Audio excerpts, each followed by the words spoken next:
Իմանալ, թե ով է զանգահարել անծանոթ համարից, շատերն են ուզում, բայց թե հավելվածներից օգտվելը ինչ ռիսկեր կարող է ունենալ, քչերն են պատկերացնում։ Եթե ամիսներ առաջ պահանջված էր Get Contact-ը, ապա հիմա նոր հավելված է տարածվում՝ Contact Finder-ը։ Այս ծրագիրը ուզում է մուտքեր, օրինակ մարդու լուսանկարների ու տեսանյութերի մեջ։ Երկրորդը, երբ որ նայեք, կտեսնեք, որ Google Play-ում, օրինակ, մեկնաբանությունները ամբողջը ադրբեջանցիներ են։ Այսինքն ամենայն հավանականությամբ այնտեղի շուկա է սկզբից մտել, ամենայն հավանականությամբ արտադրողներ երևի թե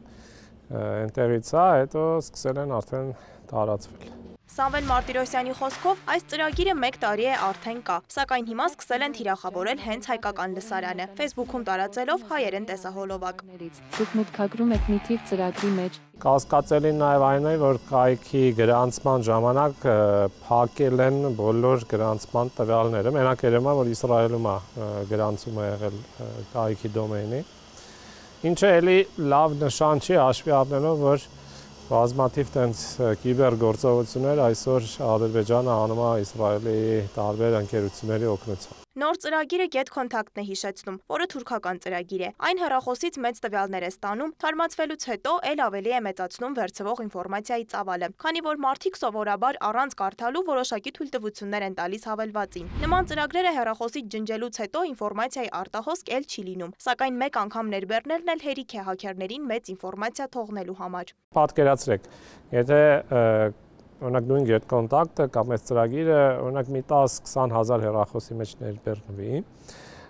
ինքը ստանում է գրեթե բոլոր հայաստանցիների հեռախոսի համարները, բայց ոչ միայն համար, այլ նաև նշումներով։ Ու հասկանում եք, չէ՞, որ շատ մարդիկ օրինակ նշում են իրենց մոտ, որ այսինչը օրինակ այս